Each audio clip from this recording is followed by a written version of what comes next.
Alright, so let's look at our third tool of monetary policy, which is the buying and selling of government bonds. We call this open market operations.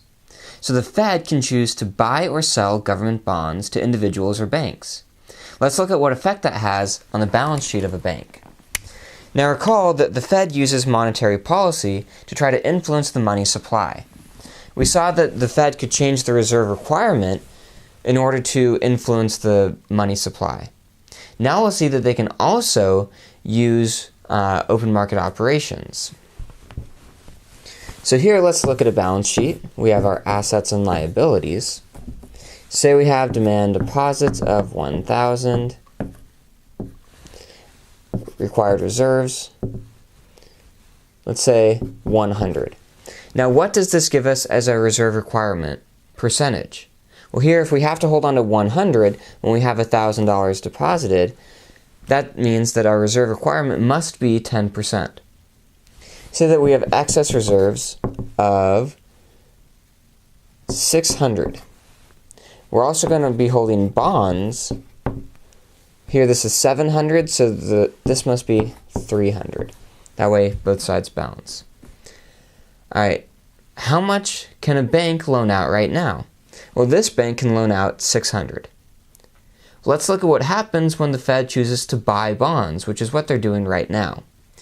If the Fed buys bonds, that means they're going to be buying bonds from the bank. In this case, we can look at the new balance sheet. Assets and liabilities. Our demand deposits and required reserves are going to stay the same. How about our excess reserves and our bonds? If the Fed chooses to buy bonds, say it buys 100, that means that the bank is going to sell 100 in bonds, reducing this to only 200. However, if the Fed is buying these bonds, they're giving the money to the bank in exchange for bonds, meaning that our excess reserves is going to increase by that amount, bringing it up to 700. We now see that banks, in this case, this bank can loan an additional $100. So that's going to increase the money supply. Recall our money multiplier. We had a 10% reserve ratio. So what was the total possible change in the money supply before? Well, here it had been 600 times our money multiplier, which is 6,000. Now that we increase this, we get 700 times 10, giving us 7,000. So what we can see is that when the Fed chooses to buy $100, it's actually going to increase the money supply, or have the potential to increase money supply, by far more than that. So if they want to reduce the money supply by, say, 2,000, then what they could do is sell bonds to the bank. Let's look at how that works.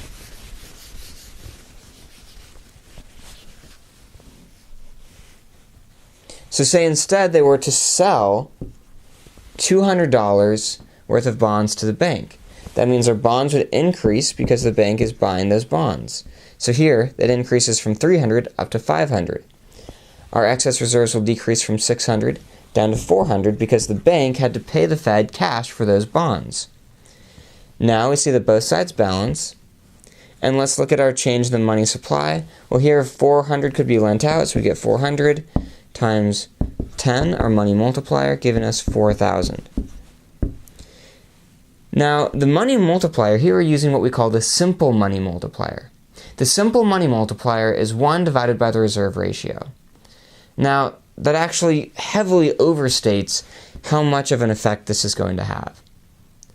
In reality, it's going to be much less than that, part of that being due to how much money the banks choose to keep in their excess reserves, how quickly money is changing hands out in the real world. Let's think about things that could reduce this. So, our change in the money supply, here we're saying that it could be 4,000 at this point. What might hinder it from actually reaching 4,000? Well, one is that the bank might choose to hold onto their excess reserves instead of loaning out everything. We've definitely seen that happen recently. Banks are holding on to enormous amounts of cash, choosing not to lend it out. So that's going to reduce how much the money supply increases by. Also, people might choose not to borrow. It has the same effect, where banks end up holding on to more money. So in that case, it would be that people choose not to go get loans from the bank. Also, there's a velocity of money, how quickly money is changing hands. If money doesn't change hands very quickly, it could just take a lot of time for the money to get from the bank to the person who borrows it, to the person that they're buying something from, back to the bank. And then the process begins again. If that takes a while, it's going to reduce how much this could increase by. Notice that this 4,000 is really a maximum. This 4,000 is what happens if there are infinitely many deposits and loans. Again, that 800, or in this case, 900 plus 810 plus 729, etc. It's going to be added up infinitely many times. If that happens, well, we could end up here, but we all know that that's not what's going to really happen. The important thing to note from this is that the amount that the money supply can increase by from $400 in excess reserves is potentially more than $400. So here we've seen that the Fed can use open market operations to influence the money supply. If it chooses to buy bonds from banks, it's going to be giving money to the banks in exchange for bonds. When banks have more money, they have more excess reserves, meaning that they can lend out more, meaning that there's a potential for money supply to increase. Also, we've seen that the Fed could instead shrink the money supply by selling bonds, that is, giving bonds to the banks in exchange for their cash.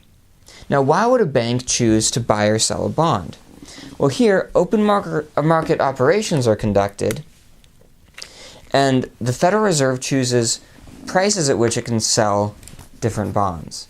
So when you buy a bond, it might be promising to pay you some amount in the future. That's what a bond is. It's like an IOU from the government. So here the government could be saying, I will pay you $1,000 a year from now. So what it could do is say, I'll pay you $1,000 a year from now, and in order to buy this certificate saying that I owe you that $1,000, you only have to give me $910. In that case, it'd be paying $90 in interest. So here we can see that as the price of a bond decreases, it becomes less expensive to buy $1,000 in the future. In this sense, as the price of a bond decreases, it's going to be easier to sell them.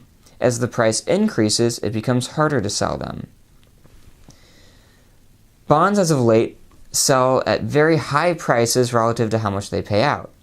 So, for example, if you wanted to buy a bond that came due in a month, so say a $1,000 bond, it would cost you somewhere around $999.98, meaning that if you lend the government $1,000 or nearly $1,000, they'll pay you about 2 cents.